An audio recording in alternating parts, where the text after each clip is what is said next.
My name is Amelia, and I am 45 years old. For 20 of those years, my family treated my husband as a disgrace, a commoner who had stolen their daughter and tarnished their name.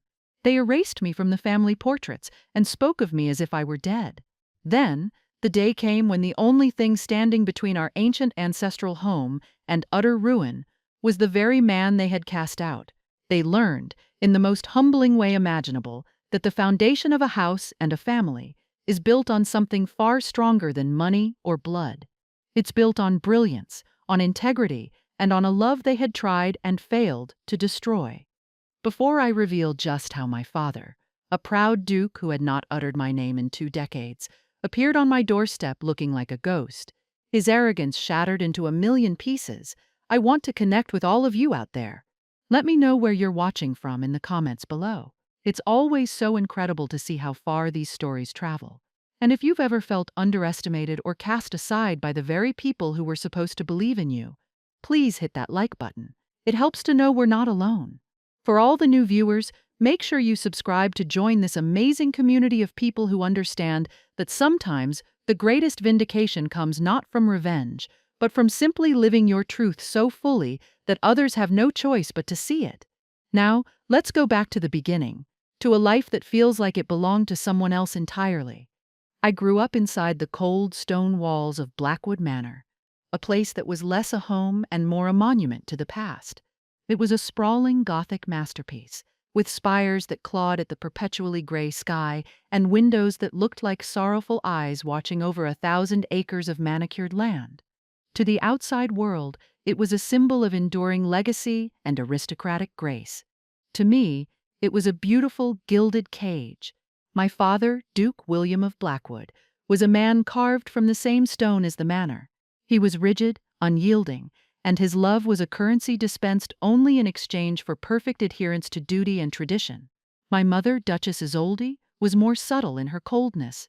She was a woman of impeccable beauty and glacial poise, her affections reserved for things that reflected well upon the family name: prize-winning roses, successful hunts, and my older brother Percival.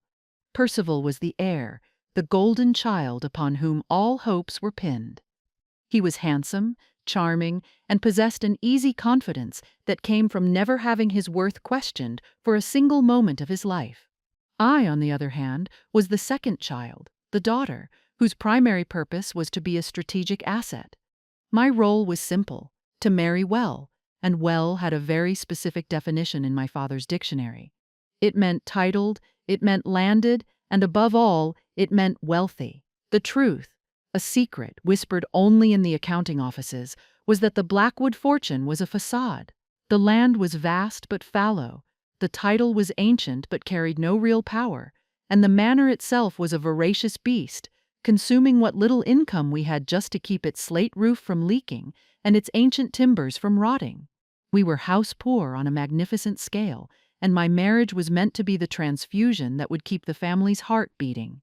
The chosen savior was Lord Harrington, a man whose lands bordered our own. He was kind enough, in a bland, predictable way. His face was pleasant, his fortune was robust, and his conversation revolved entirely around weather, horses, and crop yields.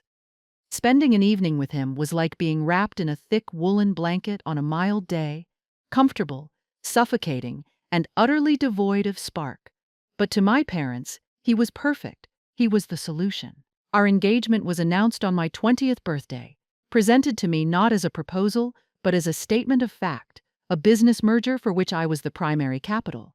I remember the oppressive weight of the Harrington diamond on my finger, a cold, heavy stone that felt less like a promise and more like a shackle.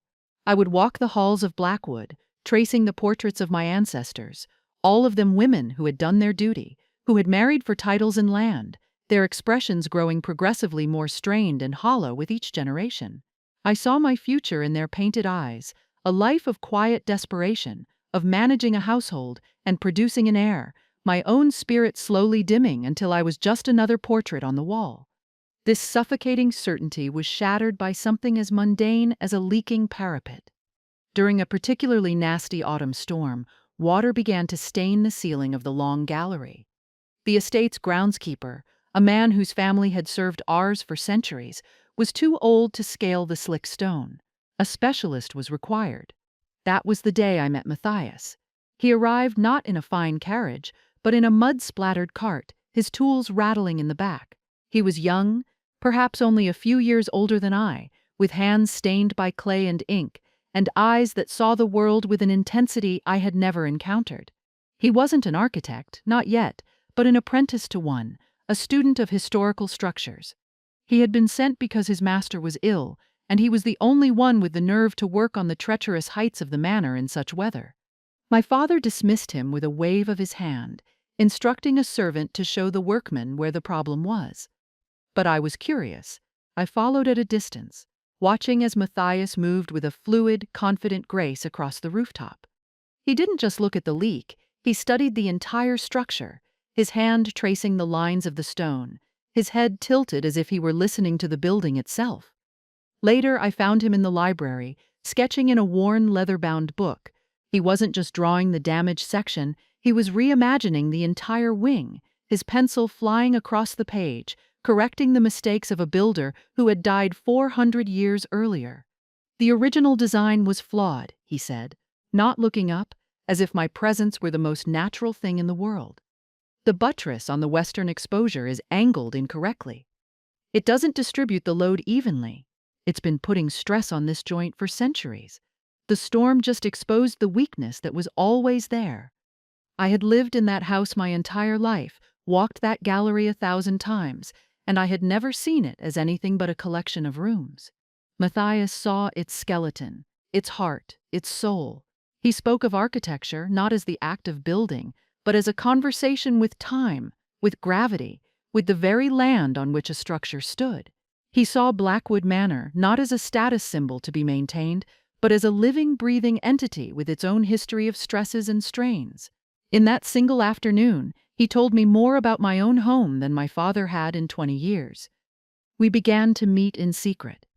I would find excuses to visit the West Wing while he worked. He would leave notes for me tucked inside books in the library, little sketches of improvements, observations about the house, questions about its history. He was brilliant, and his mind was a place of endless fascination. He talked of building homes for ordinary people that were filled with light and air, of creating public spaces that could inspire a sense of community. He believed that beauty and good design were not luxuries for the rich, but necessities for the human spirit. He didn't see me as Lady Amelia, the Duke's daughter, the future Lady Harrington. He saw me. He asked me what I thought, what I dreamed of, what I wanted from my life beyond the stone walls of my home. No one had ever asked me that before. My world, which had been so small and rigidly defined, cracked open. With Matthias, I wasn't an asset to be leveraged. I was a person to be known. Our conversations were the most thrilling events of my life, a secret education in a world of passion and purpose. He would show me his drawings, ambitious plans for buildings that seemed to defy gravity, to float and soar. A building should reflect the best of us, he'd whisper, his fingers tracing the blueprints in the dim light of the old workshop. Hope, strength, light. He would look at me then, and I knew he wasn't just talking about brick and mortar. He was talking about us. Lord Harrington would visit for formal dinners, his placid conversation a droning counterpoint to the vibrant, secret world I was building with Matthias. Harrington would praise the manor's intimidating grandeur. It certainly shows a man his place, eh? Solid, imposing. Matthias, by contrast, had once told me the manor's flaw was its arrogance. It was built to intimidate the landscape, not to live in harmony with it. That's why it's always fighting itself. That's why it's slowly breaking. The contrast was a chasm. One man saw a symbol of power to be possessed. The other saw a flawed, beautiful thing that needed to be understood. The inevitable discovery came on a crisp autumn evening. Matthias had stayed late to finish a delicate piece of stonework, and I had brought him a flask of warm cider. We were in the old, unused conservatory, the air thick with the scent of damp earth and decaying leaves. He was explaining how glass could be used to bear a load if properly tempered, his face animated in the moonlight. He took my hand to demonstrate a point about tension and compression, and in that moment the touch was no longer academic. The space between us collapsed, and he kissed me. It was a kiss of shared dreams and desperate hope, a confirmation of everything that had been building between us for months, and it was witnessed. My brother Percival had been taking a shortcut through the gardens. The confrontation that followed was swift and brutal. I was summoned to my father's study, a room paneled in dark wood and disapproval. Percival stood by the fireplace, a smirk of righteous satisfaction on his face. Matthias was not there. He had been thrown off the property like a common thief. My father's voice was low, each word a chip of ice. "You have brought shame upon this house. You have entertained a laborer, a boy with dirt under his fingernails, and nothing to his name." "His name is Matthias," I said, my own voice shaking but resolute. "And he is the most intelligent, honorable man I have ever met." "He is a nobody," my father roared, his composure finally cracking. He slammed his hand on the great oak desk. "You are engaged to Lord Harrington. The contracts are drawn. This family's future depends on it. You will end this sordid little affair immediately." My mother sat in a wingback chair, her hands folded in her lap, her expression unreadable, but for the cold disappointment in her eyes. "Amelia, think of your duty," she said, her voice a silken threat. "Think of what you owe us, what you owe this house." "And what of what I owe myself?" I asked, a fire I didn't know I possessed surging through me. "To live a life of meaning, to be with someone I love and respect." The ultimatum was laid bare. Marry Lord Harrington, secure the family, and maintain my place as Lady Amelia of Blackwood.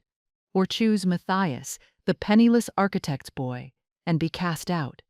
I would be disowned, stripped of my name, my title, my inheritance. I would never set foot in Blackwood Manor again. They did not believe I would do it. They saw it as a childish tantrum, a flight of fancy that a harsh dose of reality would cure. They underestimated me. They had been underestimating me my entire life.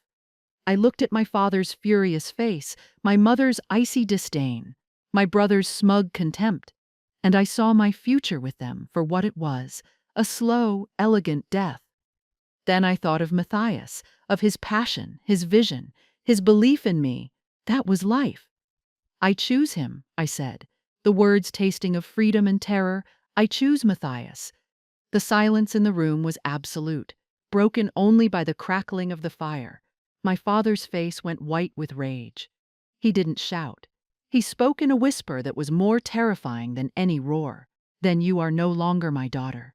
You have no name. You have no home. Get out." I packed a single bag, a few dresses, a book of poetry Matthias had given me, and a small plain silver locket from my grandmother, the one ancestor whose portrait seemed to hold a flicker of warmth. As I walked down the grand staircase, the faces of my ancestors in their gilded frames seemed to sneer at me. The servants, who had known me since birth, averted their eyes, their faces a mixture of pity and fear. No one said goodbye. I walked out the massive front doors and down the long, winding drive.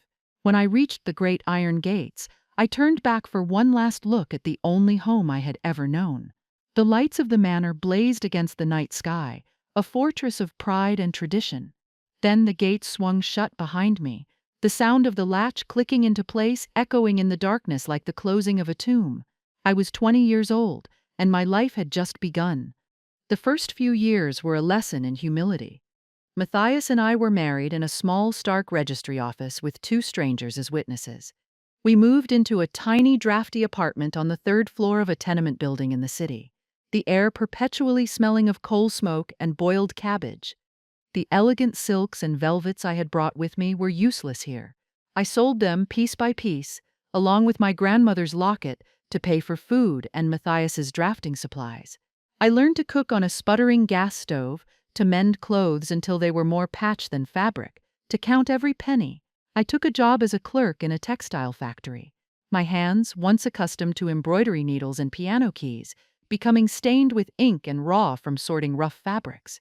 It was a brutal, exhausting existence, but it was real.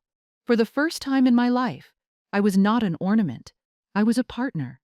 Matthias worked with a ferocious determination. He took any job he could find, designing sheds, repairing fences, drafting plans for other, more established architects who took the credit. He faced a wall of aristocratic prejudice.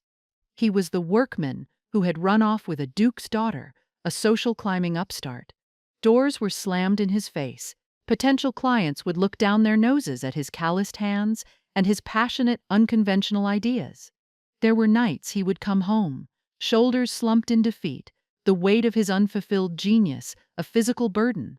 On those nights, I would make him tea, rub the tension from his back, and read to him from the book of poetry I had saved. We had nothing but each other, and it had to be enough.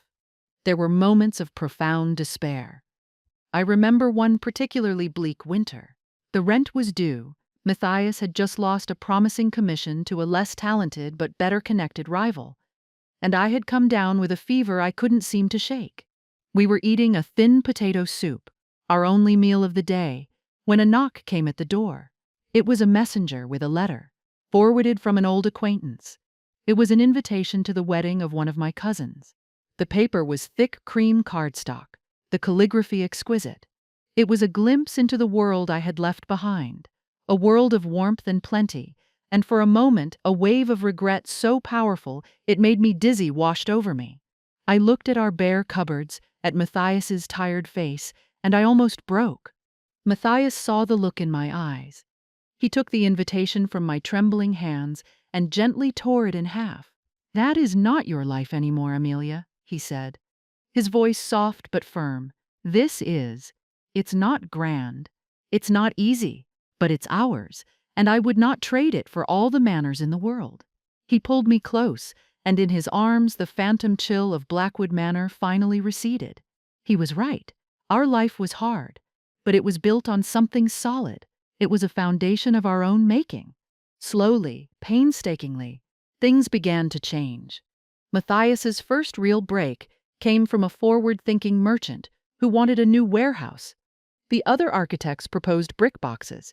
Matthias designed a structure of soaring steel and glass, a building that was not only functional, but beautiful, flooding the workspace with natural light. It was radical, and it worked. The project was a success, and people began to talk. He designed a small public library in a poor neighborhood, using reclaimed materials to create a space that was warm, inviting, and dignified. He refused to believe that those with less deserved less beauty. His reputation grew, not in the stuffy halls of the aristocracy, but in the real world, among people who valued innovation and integrity over lineage. He started winning competitions. His designs were bold, blending cutting-edge engineering with a deep, intuitive respect for the environment and history of a place. The press, which had once mocked our marriage, now began to call him a visionary, a prodigy. We were able to move out of the tenement and into a small but comfortable house, which Matthias, of course, redesigned himself. He knocked down walls to create open, light-filled spaces and built a large studio for himself, overlooking a small garden that I lovingly tended. Our daughter Lily was born in that house, a child of love and light, free from the shadows of Blackwood Manor. She had her father's brilliant eyes and my quiet determination. As Matthias's star ascended, he became known for one particular skill, saving buildings that were deemed unsalvageable. He took on projects that terrified other architects, a medieval clock tower that was leaning precariously, a concert hall with a collapsing roof, a bridge that was vibrating itself apart. He had an almost mystical ability to understand the hidden stresses and structural secrets of a building, to find the source of its ailment and invent a cure that was both elegant and enduring. He was no longer Matthias the workman. He was Matthias, the architect of the impossible. I ran the business side of our burgeoning firm, my mind for detail and organization proving to be a perfect complement to his creative genius. We were a formidable team, our life a testament to the choice we had made all those years ago. Meanwhile, whispers from the world I had left behind occasionally reached me. A chance encounter with a former lady-in-waiting in a shop. A stray article in a society magazine. The news was never good. Percival, it turned out, had inherited my father's pride, but none of his rigid sense of duty. He was a gambler, a spendthrift, who saw the estate not as a legacy to be preserved, but as a resource to be plundered. Lord Harrington, the man I was supposed to marry, had lost a significant portion of his fortune in a series of risky overseas investments, the very investments that were meant to be the financial salvation of my family. The transfusion had failed. The letters started arriving from Mrs. Gable, our old housekeeper, a woman who had always shown me kindness. At first, they were filled with simple gossip. Then, the tone began to change. She wrote of Percival selling off parcels of land to cover debts, of skilled staff being dismissed and not replaced. She mentioned leaks that went unfixed, of a pervasive dampness in the north wing, of a strange creaking sound in the great hall whenever the wind was high. Each letter was a small, sad bulletin from a slow-motion collapse. I read them with a strange detachment. It was like hearing news from a foreign country I had once visited. I felt a pang of sorrow for the house itself, for the memories of my own lonely childhood within its walls, but the people there felt like strangers. They had made their choice, and I had made mine. Then came the final letter from Mrs. Gable. The paper smudged and the handwriting frantic. She wrote of a deep, groaning sound that now echoed through the west wing day and night, a sound like the earth itself was in pain. She said the servants were afraid to enter the great hall, that a fine powder of stone dust was constantly settling on the furniture, no matter how often they cleaned. She wrote that a large spidery crack had appeared on the main wall behind the ancient tapestry depicting the founding of our line. She ended the letter with a simple, chilling plea. "My lady, the house is dying." I showed the letter to Matthias. He read it, his expression grim. "That sound she's describing," he said quietly. "That's not the wind. That's structural failure. The core of the building is in distress." He didn't need to say more. We both knew what it meant. Blackwood Manor, the great unassailable symbol of my family's pride, was breaking apart from the inside out.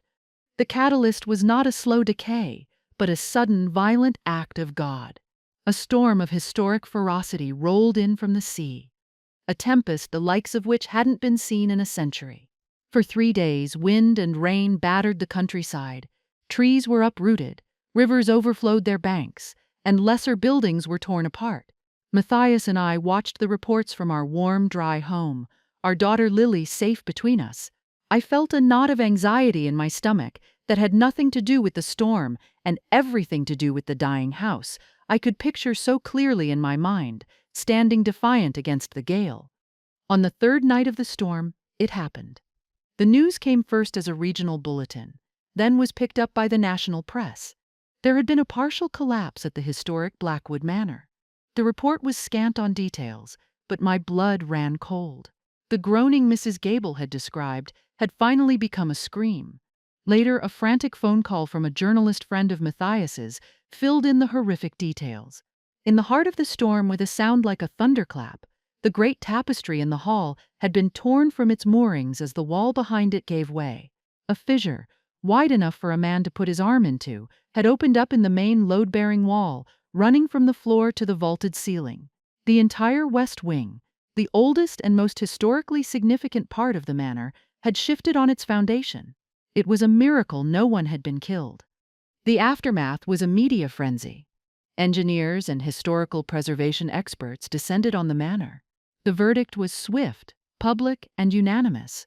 The flaw was catastrophic, a unique and ancient error in the original construction that had been exacerbated by centuries of neglect. The foundation itself was compromised. Every modern method they proposed to fix it, they concluded, would only put more stress on the fragile structure, likely triggering a full collapse. The building was condemned. The National Trust declared it an unsalvageable tragedy, a priceless piece of history that would have to be cordoned off and left to crumble. The news reports were filled with images of my father and Percival, their faces gray with shock, standing before the wounded facade of their home. My father, the Duke, looked like a king who had lost his kingdom. He looked old, frail, and utterly broken. In all the expert commentary, in all the lamentations for the loss of a national treasure, one name was mentioned, but only as a hypothetical, a whisper of a forlorn hope. An architectural historian, being interviewed on the evening news, said, "The complexity of this failure, it's beyond conventional engineering. The only person I can even imagine having the vision to tackle something like this is Matthias, but it would be a fool's errand. Even for him, this would be impossible." I watched that broadcast, a storm of my own raging inside me. A bitter, cold satisfaction warred with a deep, ancestral grief for the house. Matthias sat beside me, his hand on my arm, his expression thoughtful. He said nothing. A week passed. The story remained in the headlines. We went about our lives, the silence from my family, as profound and unbroken as it had been for the last 20 years. I assumed they would let their pride bury them in the rubble. I was wrong. The knock on the door came on a quiet Sunday afternoon. It was a soft, hesitant sound, so unlike the usual confident rap of a client or courier. I opened the door, and my heart stopped. Standing on my doorstep were my father, Duke William, and my brother Percival. They were dressed in funereal dark suits, their faces gaunt, their eyes hollowed out. They looked utterly alien, standing before the clean, modern lines of my home. It was the first time I had seen them in person since the night they had cast me out. The years had not been kind. My father, once so tall and imperious, was stooped, his formidable presence diminished to that of a weary old man. Percival's handsome face was puffy, etched with lines of stress and failure. For a long moment, no one spoke. They simply stared at me, and I stared back, my hand gripping the doorframe. Every cruel word, every lonely night, every small humiliation of the past 2 decades rose up in me like a tide. My home, the one Matthias and I had built with our own hands and hearts, felt like a fortress, and I was its queen, guarding the gate against the ghosts of a life I had escaped. Percival cleared his throat. His arrogance a threadbare cloak he still tried to wrap around himself. "Amelia," he said, the name sounding rusty and unused on his tongue. "We need to speak with your husband." I did not move. I did not invite them in.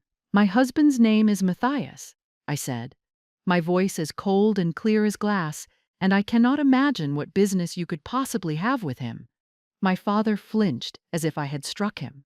He looked past me into the warm, light-filled interior of my home, a home that was everything Blackwood was not, open, honest, and alive.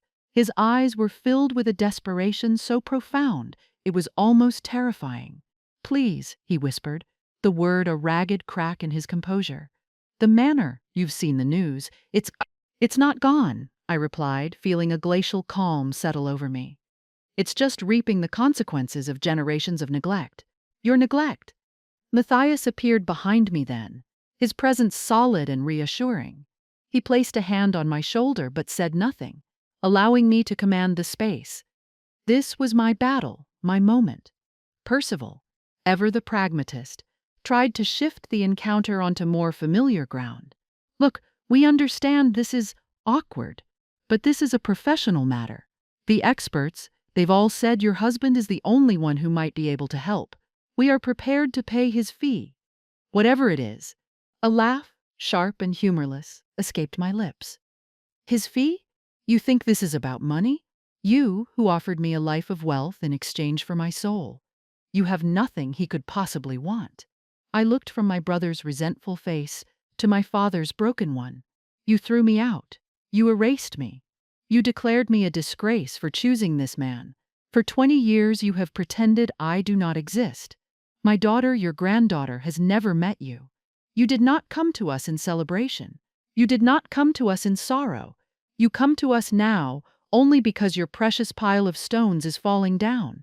Tell me, Father, why on earth should my husband lift a single finger to save a legacy that was denied to his own wife?" The silence stretched, thick with the weight of 2 decades of unspoken pain. Percival looked away, unable to meet my gaze. It was my father who finally broke. The last vestiges of the proud Duke crumbled away, leaving only a man facing the ruin of his entire world. Tears welled in his old eyes and traced paths down his weathered cheeks. "Because it is our history, Amelia," he pleaded, his voice choked with emotion. He took a half-step forward, his hand outstretched as if to touch me, then let it fall. "It is everything we are. It is—" "No," I said, the word quiet but absolute. "It was my house. This," I gestured back into the warmth behind me. "This is my home. You made that distinction perfectly clear a long time ago." He finally looked at me, truly looked at me, and I saw not a duke addressing a problem, but a father seeing the daughter he had lost. The raw, unfiltered pain in his eyes was my true victory. He had come to beg. It was then that Matthias finally spoke.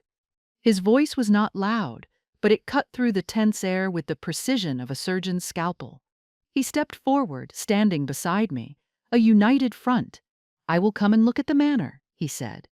A flicker of hope, of disbelief, crossed my father's face. Percival looked stunned. "But," Matthias continued, his gaze level and unyielding, "I have conditions. They are not financial, and they are not negotiable." He paused, letting the weight of his words settle. "First, from this moment forward, you will address my wife by her name, Amelia. Not as a footnote, not as a problem, but as your daughter. Second, when we arrive at Blackwood, you will welcome her, not as a guest, not as an observer, but as the daughter of the house with all the respect that title entails. You will instruct every member of your staff and family to do the same." He took a breath, his eyes boring into my father's. "And third, and most importantly, you will apologize. Not to me. I require no apology from you. You will apologize to her, and you will do it publicly. A project of this magnitude will require a press conference to announce the effort and manage public expectations. At that press conference, you will stand before the world, and you will acknowledge the debt you owe your daughter." The color drained from my father's face. Percival looked like he was going to be sick. The terms were unthinkable. A public humiliation on a scale they could not have imagined. To admit their failing, their cruelty, to the entire world, it was a price far steeper than any consultant's fee. They had come to hire an architect, and instead they were being handed a bill for 20 years of emotional debt. They stood on my doorstep, trapped between the ruin of their past and a future that required their complete and utter surrender. I saw the war in my father's eyes, pride against desperation. Desperation won. He nodded slowly, a single jerky movement of his head. "We agree," he said, the words costing him everything. "We agree to your terms." Our arrival at Blackwood Manor was a surreal homecoming. We drove up the long, winding drive in Matthias's car, a sleek modern machine that felt like an intrusion from another century. The grounds, which I remembered as being perfectly manicured, were overgrown in places, the edges frayed with neglect. And then the house itself came into view. It looked like a wounded giant.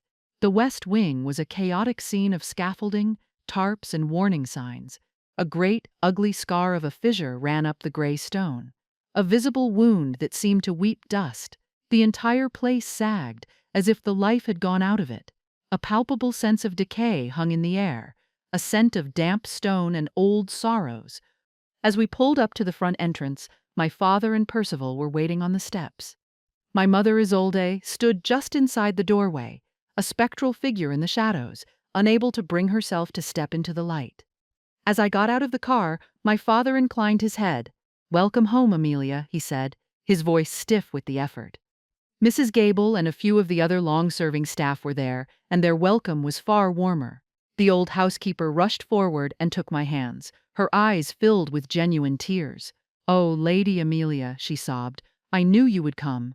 It was a strange feeling, to be hailed as a savior in a place that had so thoroughly rejected me. Matthias wasted no time. He was not there for pleasantries. He moved with a quiet, focused energy that immediately commanded the respect of the assembled engineers and preservationists. They saw him as a rival, an eccentric genius who was their last, desperate hope. They handed him their reports, their charts, their grim conclusions. Matthias merely glanced at them, then handed the heavy binders to me. "Hold these," he said, and then he walked toward the house, his hand resting on the cold stone as if taking its pulse. He spent hours simply observing, walking the perimeter, then moving inside. He ran his fingers along the crack in the great hall. He stood in the center of the room with his eyes closed, as if listening. He was not just examining a structure, he was communing with it. While Matthias worked, I walked the familiar yet alien corridors of my childhood. It was like walking through a dream. So much was the same. The threadbare tapestries, the scent of beeswax and age, the way the light fell through the tall, arched windows. But I was different. The house no longer had any power over me. Its grandeur seemed faded, its silence oppressive. I saw not a legacy, but a prison of pride. I found my mother in the morning room, staring out at the blighted gardens. She turned as I entered, her face a mask of conflicted emotions. "You look well, Amelia," she said, her voice thin. It was not the apology Matthias had demanded, but it was a crack in the ice. "I am well, mother," I replied, my tone neutral. "I have built a good life." There was no accusation in my words, but she heard it anyway, and for the first time she looked away from me in something that might have been shame. 3 days later, the press conference was held on the Great Lawn, with the wounded manor as a backdrop. It was a national media event. My father, dressed in a somber suit, walked to the podium, his hands trembling slightly as he gripped its sides. He spoke of the tragedy, of the threat to the nation's heritage. Then he took a deep breath, and his eyes found mine in the crowd. "The experts have told us this task is impossible," he began, his voice cracking slightly. "They have told us that Blackwood Manor cannot be saved. But they are wrong. There is one man who possesses the unique genius to preserve this house for future generations. My son-in-law, Matthias." He paused, and the reporters scribbled furiously. "He is here today not for a fee or for glory, but because he was asked to come. He is here at the request of my daughter, Amelia." He spoke my name clearly, projecting it across the lawn. Her wisdom in choosing him all those years ago is something I, in my arrogance and blindness, failed to recognize. My pride nearly cost this family its future, and this nation its history. I am profoundly sorry. It was not the groveling, emotional confession I might have once dreamed of. It was stilted, formal, and delivered through gritted teeth, but it was public. It was an admission. It was an abdication of his pride on a stage of his own making. And it was enough. Then Matthias stepped to the podium. He unrolled a series of large schematics. He did not speak of the drama, of the family, of the past. He spoke of the house. He explained the original builder's error in a way that was both a technical diagnosis and a history lesson. Then he unveiled his plan. It was audacious, breathtakingly brilliant. He wouldn't use modern supports, which he explained would be like splinting a broken bone with iron bars, creating new pressure points. Instead, he would go back, inserting a series of counter-tensioned, post-stressed cables deep within the stone walls themselves, creating a new internal skeleton for the house. He would use ancient stoneworking techniques combined with cutting-edge material science. He was not proposing a repair, he was proposing a rebirth. He spoke with such passion, such clarity, such undeniable genius that a hush fell over the cynical press corps. When he finished, there was a moment of stunned silence, followed by a burst of spontaneous applause. In that moment, watching him, I saw my family see him for the first time, not as the poor boy who took their daughter, not as the workman, but as the master, the artist, the only one who could save them from themselves. The restoration of Blackwood Manor was a monumental undertaking that spanned the better part of a year. Matthias and his team became fixtures on the estate, their modern equipment a strange contrast to the ancient stone. He worked with a relentless, quiet intensity that left everyone in awe. He was the first on site every morning, and the last to leave at night, his clothes perpetually covered in a fine layer of stone dust. The project became a national sensation, a symbol of hope and ingenuity. During those long months, the foundations of my family began to shift as surely as those of the house. The change was not sudden or miraculous. It was a slow, painful grinding of pride against reality. Percival, humbled and financially ruined, began to follow Matthias around the site. At first he was sullen and resentful, but gradually a grudging respect grew in his eyes. He started asking questions, not about costs, but about engineering, about history. He was witnessing true competence for the first time in his life, and it was a profoundly transformative experience. One afternoon, I saw him helping Matthias's crew haul a heavy chain, his expensive suit jacket thrown aside, his face streaked with sweat. He was finally doing a piece of honest work, contributing to the saving of his home rather than just presiding over its decay. My mother, Isolde, began to seek me out. Our conversations were stilted at first, circling around neutral topics like the weather and the progress of the work. Then one day, she found me in the walled garden, the one place I had loved as a child.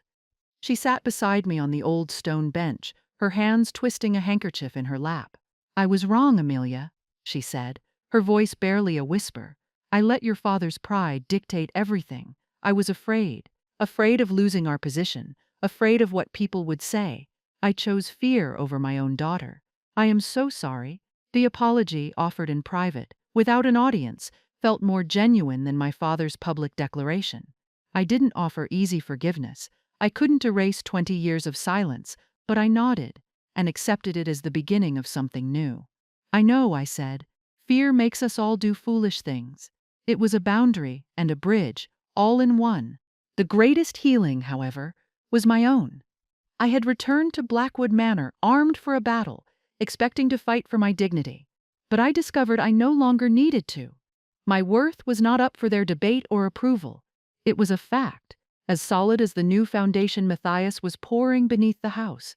I was the wife of a genius, a successful business partner, a mother. My life was full and rich, entirely of my own making. Their approval, which I had once craved so desperately, was now little more than a mild preference. Its absence no longer left a wound. When the work was finally complete, the manor stood renewed. Its scars seamlessly healed, its structure stronger than it had ever been. A grand gala was held to celebrate its reopening, attended by dignitaries and media from around the world. Matthias was the guest of honor, hailed as a national hero. During the speeches, my father rose and proposed a toast. "To Matthias," he said, his voice clear and strong, "the man who saved our home, and to my daughter Amelia, who saved our family." Afterward, in the quiet of the library, my father and Percival made me an offer. They wanted to formally reinstate my title, to name Matthias as the permanent architectural conservator of the estate, to essentially hand us the keys to the future of Blackwood. They wanted us to come home, for good. It was the ultimate capitulation, the complete validation I might have killed for 20 years earlier. Matthias and I looked at each other, a silent conversation passing between us. We politely declined. "Blackwood is part of our story," I explained gently, "and we will always be here to help care for it. But our home is in the city. Our life is the one we built." It was the final, quiet act of independence. We were not returning to the fold. We were inviting them, slowly, into our orbit, on our terms. In the years that followed, a new kind of family began to form, one built on the rubble of the old. We would visit for holidays. Our daughter Lily explored the great house not as a birthright or a burden, but as a fascinating piece of her family's complex history. She adored her grandfather, who was softer and kinder in his old age, and she developed a surprisingly warm rapport with her uncle Percival, who, having been humbled by his failures, was now a more thoughtful and considerate man. The relationships were not perfect. There were still moments of stiffness, echoes of old hurts, but it was a real family, flawed and fragile, held together by a conscious effort rather than by the cold, unthinking bonds of duty and tradition. The stones of Blackwood Manor still stand, stronger than ever, a testament to my husband's genius, but they are no longer the foundation of my life. I learned that a home is not a place you are born into, but a place you build. It is not made of stone and mortar, but of love, mutual respect, and shared dreams. My family spent centuries obsessed with the strength of their walls, only to discover that the most important structures are the ones we build within ourselves and the bridges we build to each other. They had to nearly lose their house to finally find their home. I hope my story resonates with some of you. The journey from seeking validation from others to finding it within yourself can be long and painful, but it is the only one that leads to true peace. Share your own story in the comments below if you feel comfortable. Have you ever had to choose between your family's expectations and your own happiness? Your experiences give strength to so many others. And please, don't forget to like this video if it touched you, and subscribe for more stories about navigating life's most difficult challenges. Remember that family is defined by love and respect, not just by blood. And sometimes, being underestimated is the greatest advantage you can have. Thank you for joining me on this journey. Thank you for listening.